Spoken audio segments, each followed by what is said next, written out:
Good evening and welcome once again to The Velocity of Now. Me, your host, Thomas Sheridan. Today is the 20th, I believe, yes, of Wednesday. It's Wednesday, the 20th of January 2016. You're currently listening to a pre-recorded show. Tonight, the reason for this is that I am currently on the beautiful island of Malta in the middle of the Mediterranean, having a look at some megaliths, doing some film work and researching for the upcoming book. And I hope you're all well tonight. And tonight's a special show, but before we get to that, I want to thank everybody for really taking a tremendous interest in last week's show on the gin jar and the experiments concerning that. It really got a lot of people very interested with some very good comments, feedback, and suggestions. And I thank you for that.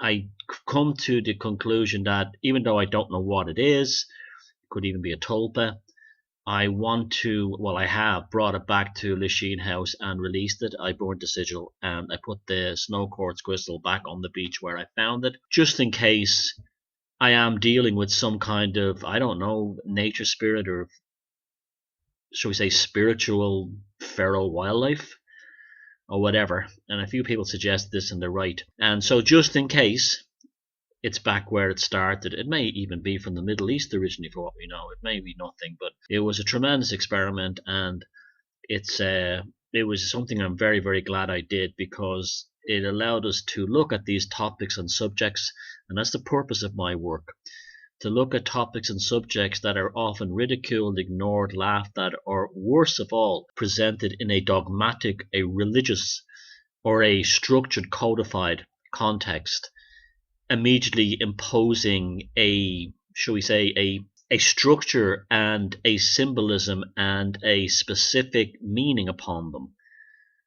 On The Velocity of Now and in all my work, everything is about ripping up the book and starting again, without any preconceived notions or prejudices. And tonight we'll be doing that again. Before we get to that, again, my website is thomassheridanarts.com. If you can help me in any way, go there, buy a book, read my blog pages. There's thousands and thousands of many words and paragraphs and sentences of stuff that you may find interesting. Share them and whatever you can do, because knowledge is power. And as we approach a point in the history where we're ending on a 99 moon cycle, which I believe, and consciousness is kind of regurgitating itself. Maybe a specific soul tribes are leaving the planet, hence all the deaths lately of all these influential people. And with the dream experiment, I want that to continue on as well. So you can actually keep coming at. I'm still loading that stuff into the database, and I'm still recording it. There's been nothing specific. I actually went back again this morning and to see if I could find anything in any way related to David Bowie, and I couldn't. But it's still worth doing, and I hope you do continue to send me those emails, and we continue that experiment going forward. Now tonight I'm going to address a subject that just about I could not even begin to count the numbers of people who have asked me this question from the very first time I began looking into psychopathy. And I used to laugh and ridicule, not ridicule, but I used to laugh and say, "Get out of there! This is the wrong way to look at it." And I used to have a good laugh, thinking about the idea of being a psychopathic demon hunter, like a Van Helsing type thing, because it sounded so preposterous and stupid to me. And I found people out there who actually see themselves this way, mainly a doomsday religious cult who have tried to make an industry out of psychopathy by portraying them as aliens or some bullshit like that. And they saw me as someone getting in the way of their business plan. The only people that like that are psychopaths, and the only ones concerned about that are psychopaths, which is very interesting. We'll leave it at that. And we'll talk about this a little bit later, the idea of a possible idea of an infection. So this question that people have asked me from day one, they said, "Thomas, are psychopaths demonically possessed or demons in human form?" In the early days, I thought that was a fantastic idea for a science fiction slash horror movie or novel in a Lovecraftian sense, and I actually began working on the idea of a Lovecraftian type novel based on a psychopaths in Wall Street. That kind of became the impetus to have me, purely like as entertainment. I wasn't like, I didn't believe any of this stuff, purely to have me look into that and get deeply researched into the subject in order to make the novel as, shall we say, authentic as possible. And so that was I'm glad I did that. It's interesting that my interest in the subject was also spurred by an artistic idea. And art always gives you the purest insight into things rather than approaching it from, say, a dogmatic, a religious, a flying saucer cult mentality. I looked into this and it became apparent to me that there could be something about the idea of an infection. Now let's talk about what a psychopath is, right? After all my years of looking at it, I don't know what a psychopath is in terms of how it arrives, and no one else does either. If anyone says they do, they're probably wrong, because there's no science to back it up. There really isn't. You hear everything from damage to the brain to a damaged amygdala, the limbic regions, and they say damaged and they use these terms, but they're not damaged. What's really going on is they're not used. They're switched off in frontal cortex and so on. Before I start with this, like everything else I do in the subject, I don't go round the kinds of ones who go around calling everyone a psychopath. I've always been telling you from day one to never do that. Every human being deserves to have their humanity respected. It's important when this show goes out tonight and you listen to this, that you don't sit there thinking your husband or your boyfriend or the guy you work with, a woman you work with, is a psychopath and take measures to work on that. They could be just assholes. In 99% of the case, they're assholes, okay? Being an asshole is not proof that someone is a psychopath. A psychopath is a very pure thing. It's a very pure pathology.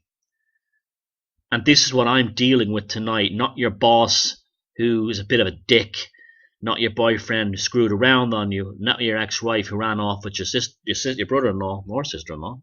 I'm talking about a very specific type of creature, which most of you have probably never met, and be thankful for it. And if you had, you'll absolutely know what they're really like. You'll absolutely know what they are really like, because it's like meeting a real racist compared to someone who tells a racist joke. It's frightening when you come face to face with that level of darkness, and only psychopaths possess that. The reason why, and this is a tangent into starting to explain why they may be demons, or why some people think they're demons, is because when we come into contact with them, there is an energetic disruption. We don't quite sync with them. This is why they end up starting comet death cults. These people cannot survive in the real world, so they have to develop cults, and they have to enter the Catholic Church and other organizations, politics, in order to hide the fact that they don't make us feel right when we're around them. Have you ever been around so many big politicians? They cannot talk to you. Or aristocrats, fox hunting types. You cannot relate to them. They're almost like on a different energetic vibration than you are. And this is always one of the telltale markers of a potential psychopath, because a normal person either is neutral or feeds your bodily energy, but only the psychopath drains it. Only the psychopath sucks it from you just by being around them. They are the only ones that do it. I can remember vividly in 2011 interviewing this piece of garbage. He's probably listening as well at some point, if he's not dead or more in prison for murdering someone. A self-confessed psychopath in Ireland here, and he was the real thing. And I literally wanted to vomit after spending 45 minutes with this creature. And that was the energetic disconnect, the disruption. the energetic break, that the out of sync that makes you feel ill. And maybe all of us have met people like that. Trauma vampires and psychic vampires can be like that, but especially psychopaths. They're like two strings on a guitar that's tuned but not quite right. So when you play the two strings together, they sound horrific because the pitches are actually in an unsympathetic harmonic relationship with each other. We're the string that's in tune. The psychopath is the string that's out of tune. And the only way the psychopath survives is by making us believe that we through gaslighting, that we are the string out of tune and they're the ones in tune. If you look through history of mythology and through archetypes and allegory, you will see the psychopath absolutely everywhere. From Dracula to Grimm's fairy tales to the Lamia of the Persian canon to everything. It's everywhere. The soul sucker. It's everywhere. It appears in our movies. It's because this thing is different. This is not one of us. This is not to imply they're aliens. This is to imply that at a consciousness level, they are a disruptive energy force in our lives and in the lives of this planet. But they exist for a reason, as I've always been saying. They exist because our reaction to their pathology is what makes us develop wisdom. It's just like the same reason that depression is natural, because if we didn't have depression, we probably wouldn't have a lot of great art. Although when I talk about art, not necessarily visual art, but things like music, the blues and so on. A lot of great poetry came from that. It's a way of lifting yourself spiritually up. 5 years after, it's almost 5 years since Puzzling People was published, a book became a cultural phenomenon. In no time, I've had several people write songs based on reading the book. Still happening. People have pointed to me to several Hollywood movies and TV shows made since. They're absolutely based on what I wrote about in the book, and that's good. My initial mission was to get out there and give people the education we should have got in school. But of course, education in school is not about education, it's about conformity. The psychopath is a consciousness parasite. But what is that consciousness? And as I said a few minutes ago, I don't know. The second thing I want to say is that psychopathy is not a mental illness.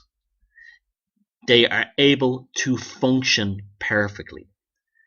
They're not like schizophrenics. They're not like delusional psychotics, although I have come to believe that many psychopaths, through their gaslighting over the course of their lives, after they come into their 50s, become delusional psychotics and they start to believe their bullshit. So if they were, say, a TV preacher or a comet debt cult leader who started a spiritual scam to fleece people, you see a lot with cults actually. What started out as a bullshit money-making scam at the start, by the decades of gaslighting, they become delusional psychotics at the end, that they actually do believe that they are what they say they are, an alien in the future or whatever like that. They become completely psychotic. This is the part when the cult or the ministry or the TV evangelist starts to demolish itself from within. So they're not mentally ill.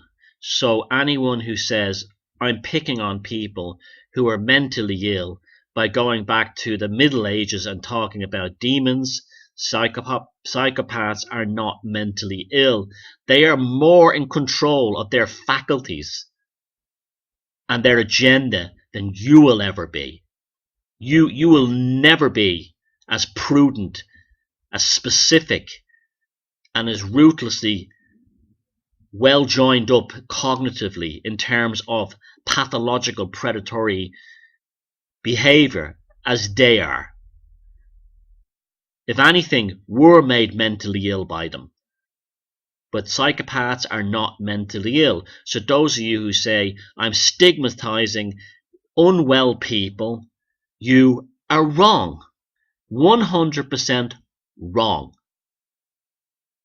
So I don't compare them, what I'm saying tonight, to schizophrenics, delusional psychotics, or whatever. I'm specifically talking about what Robert Hare referred to as the intra-species predator. Considering how twisted and what a mess this planet is, that perhaps they're the most sanest one of all, because the rest of us are with our jaws hanging open, watching a horror of this world unfold around us, and yet they seem perfectly happy to exist in it, because their nature at the bottom is a reflection of what goes on in the whole. We're closer to the alien species on this feckin' planet than they are. If this was a functional world, it would be the other way around, but it's a deeply dysfunctional world and broken world, and so they're thriving. And that's why I say we need them, because the only way we'll ever fix this world is to recognize the parasite within, the predator within, and then begin to root them out, or at least, should I say, not root them out, but root their influence out of power structures, so we can actually have a bit of decency running the show, rather than megalomaniac agenda pushers who are really all about themselves. So they're not mentally ill, and they're not everyone who ever pissed you off. And with that in mind, let's get to the main topic at hand. In 2008, if you were to say to me, Thomas Sheridan, do you believe that psychopaths are demons? I would have laughed in your face. 6 or 7 years later, I've aged about 20 years going into this topic, and I'm not looking for sympathy. I knew what I was getting into. I knew I was going to have to go to war, and I have post-traumatic stress, and I have physical injuries. And that's because I decided to go onto the front line and tackle this subject without any help from anybody. And that's what happened. I must have had some kind of death wish or doomsday wish or something. I don't know why I did it some days. But then I've received hundreds, if not thousands, of messages from people saying, you saved my sanity, you saved my life. It doesn't necessarily make it worth it. I'll probably never ever have a decent career because of it. I'm just saying, I took part in a war and I paid the price. And that's okay. That's the way it should be. But if you were to ask me now, after all I've been through, after the end of psychic attacks, after what I've seen, what have been done to me, how the grey hair is rapidly growing. Yeah, I think psychopaths are some kind of demons. I think they are. Whatever a demon is, I think a psychopath are some kind of demons. I don't think they're human beings. This has been, over the years, this has been said to my face. Over the years, this has been, people have told me, Thomas, you're wrong. You shouldn't be dealing just completely with the science and a little bit with the spiritual stuff. You should be dealing with the real story here. And then I would say, I don't want to get into that because I know what's going to happen. You're going to have to listen to the usual fuckwittery. Oh, they're reptilians, they're reptilian shapeshifters from another world. Like, I don't want any of that reptilian bollocks and all the morons and the simpletons who believe it and promote it, the uneducated dopes. I don't want that any of that crap that are aliens inside empty organic vessels. That's religious bullshit by bullshit people trying to capture the UFO market. I'm going to go right back to source here. Whatever a demon is, I don't know what a demon is exactly, but I'm going by what people have talked about. That there's human beings who are not human, and I mean that at the consciousness level. And psychopaths are not human at the conscious level, and they're not leprechauns, and they're not mermaids, and they're not unicorn people, because they're dark, they're pathological, they're vampires. So it leaves only one option, that the consciousness inside the psychopath is demonic. It's a demonic force. And I have no problem saying that now. I couldn't give a toss anymore what people think, because I've seen people who got it much worse than me. You just think about it. You just think about what kind of mind would do the things like kill members of their family to get the insurance money. What kind of mind would leave babies without babysitters and then go out clubbing, come back and find the baby dead, and then try to blame a neighbour for killing it while I was trying to molest it? There was one bitch on my Facebook friends list who left to join a bizarre entity. And it turns out that this creature got her piece of shit bastard child of the many, many men she's been with, all children of different fathers. She got one of her bastard spawn to point a finger at a special needs adult, saying he molested him so she could get a council house in a different town. This creature is a psychopath, because a normal person with an ounce of compassion or decency would not think of doing something that on that level.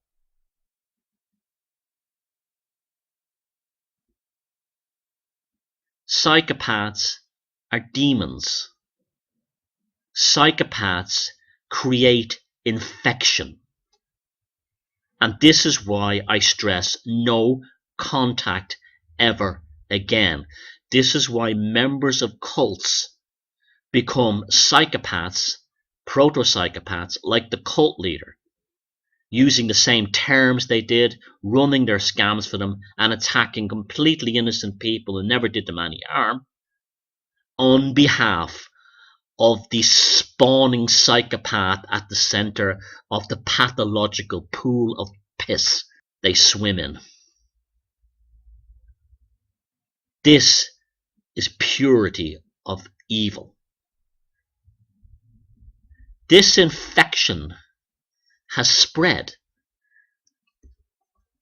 We are at war, and we cannot have New Age fruitcakes telling us to do unconditional love, where we have large numbers of female troglodytes who are infected beasts, making false rape and sexual molestation charges, because the psychopathic feminists, the demon-infected psychopathic feminists, have told them that that's socially okay.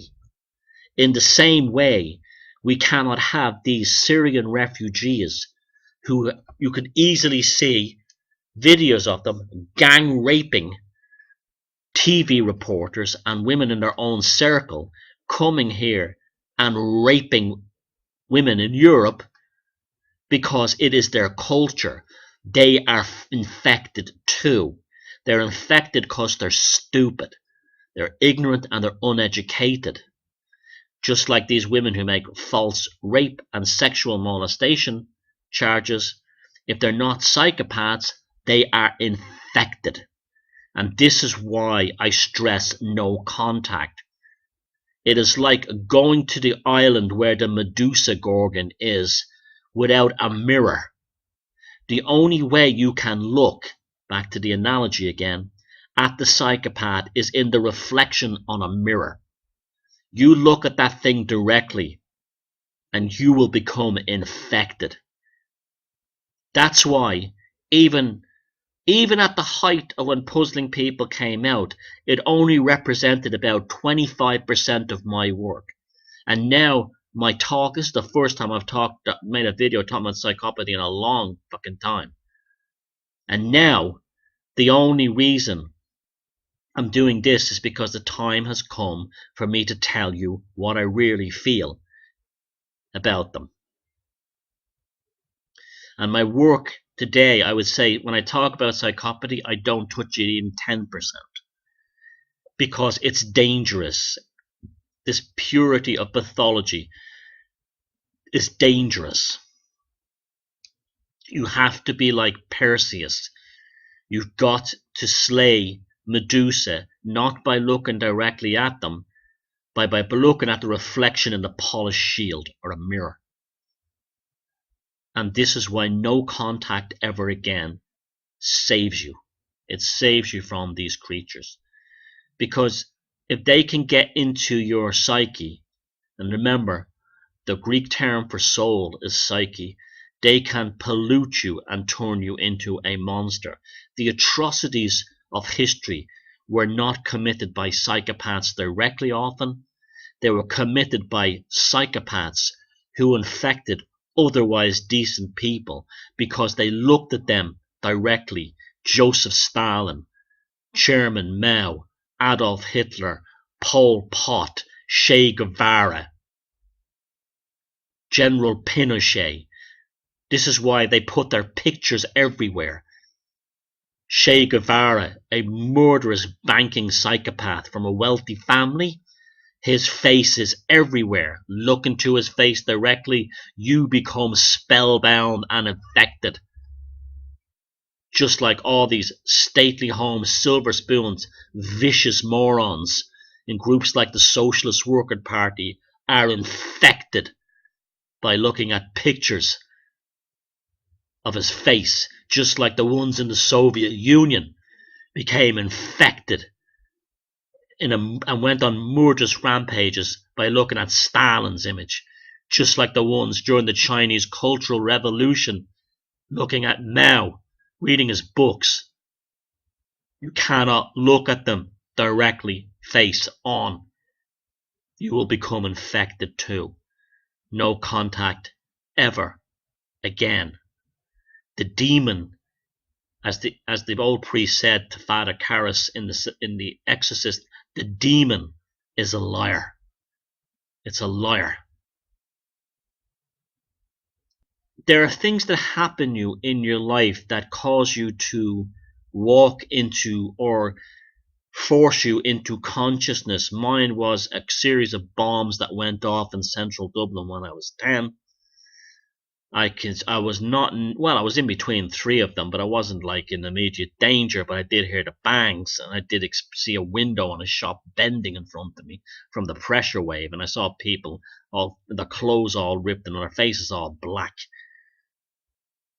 After they'd run down the street, the bomb went, the ones that could still run, and that pushed me into consciousness.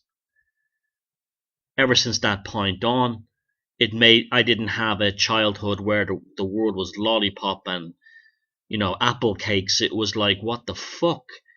Why do people put 100 pounds of explosives in a Ford Cortina and park it next to a fucking bus stop at rush hour and blow innocent men, women and children to pieces for a political agenda? They do it because they are infected. They're infected. There was a story of the psychopath Ian Paisley, the Ulster piece of shit. When in the early days before the trouble started in Ulster, used to whip up working class uneducated Protestants to go out and beat up and kill Catholics in Belfast while he was screaming his British Israelism bullshit religion.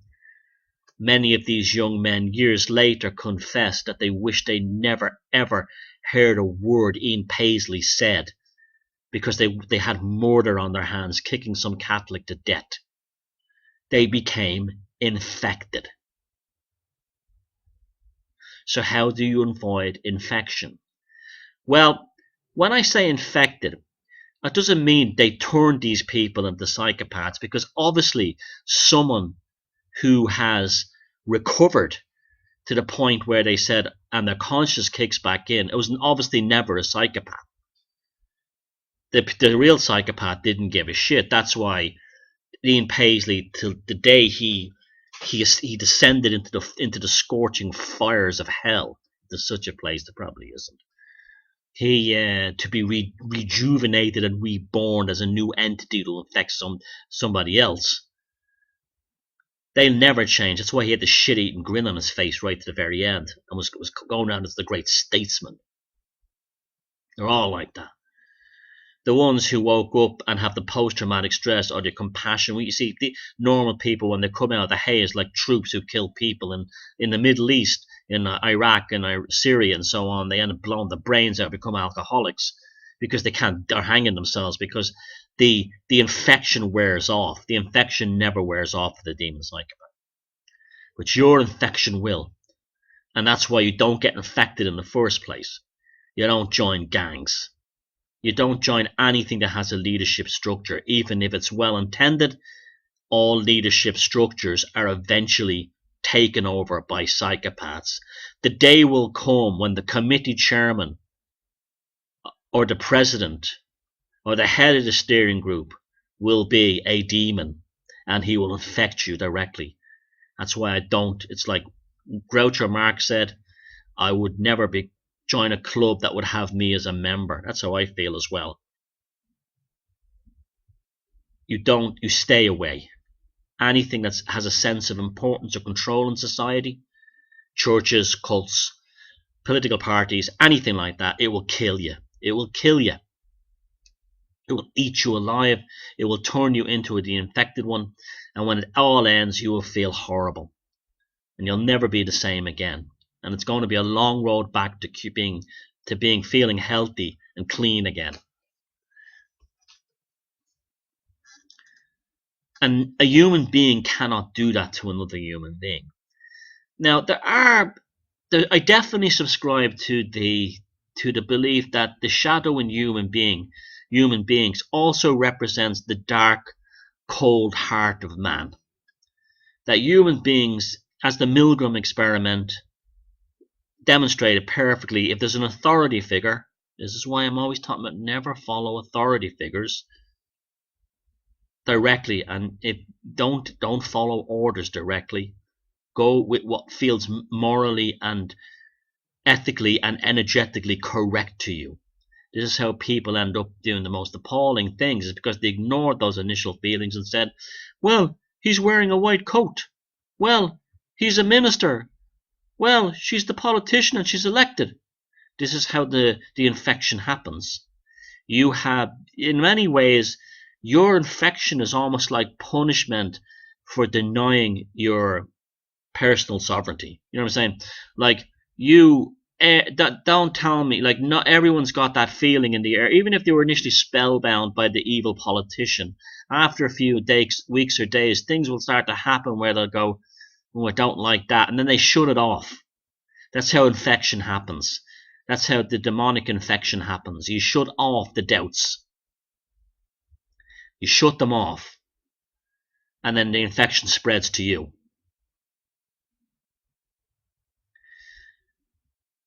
And there's lots of ways you can prevent infection and survive. Creativity is a great one, but no contact ever again is the best of all. If you want to be religious or spiritual, that's good, but be a solitary practitioner, or only do it with your close family or friend members you trust. If you go down to a church, I guarantee you, if there's no psychopath at the head of the church or the cult, there will be eventually. Just you wait. Just you wait.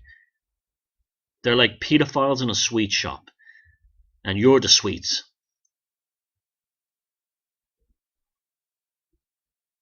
I see this infection in this so-called alternative movement constantly, especially with the pedomania and the pedophilia issue. They take children who have they take adults who have childlike mentalities of me, me, me, me, me. They're like adult toddlers, and they assume that their sexuality is also as infantile and toddler-like, and these are the ones who become the psychotic pedomaniacs, and that's why they're very easy to infect.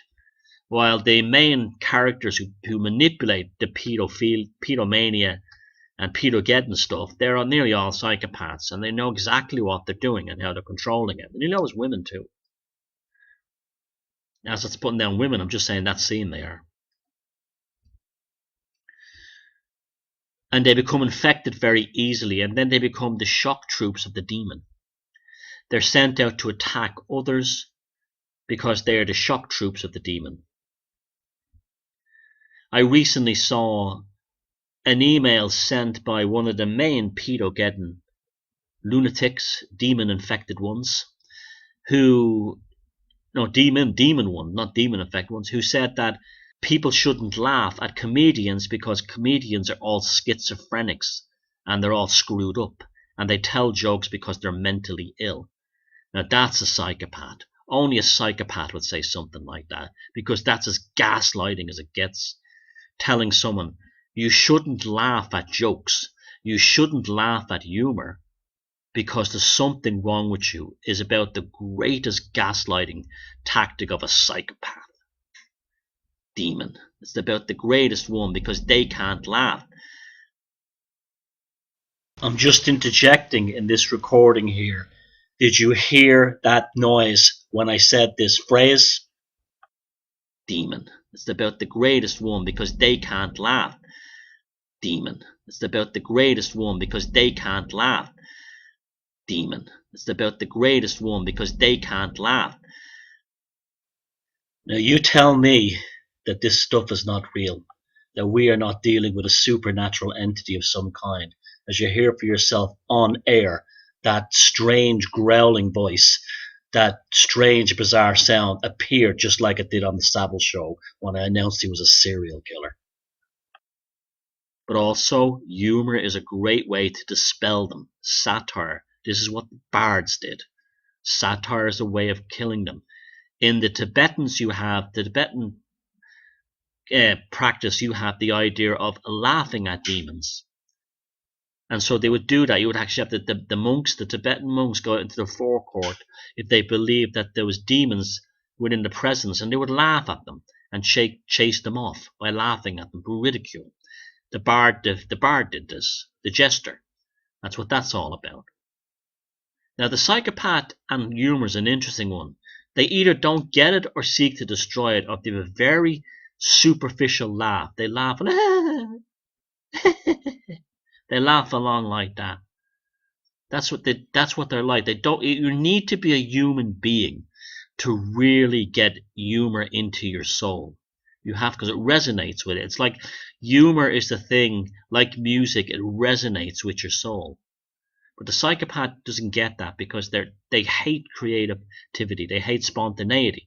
They have to control their environments completely, because remember, if this demon is real, it's in an. See, you have to remember, a psychopath is like if the psychopath as a demon, right?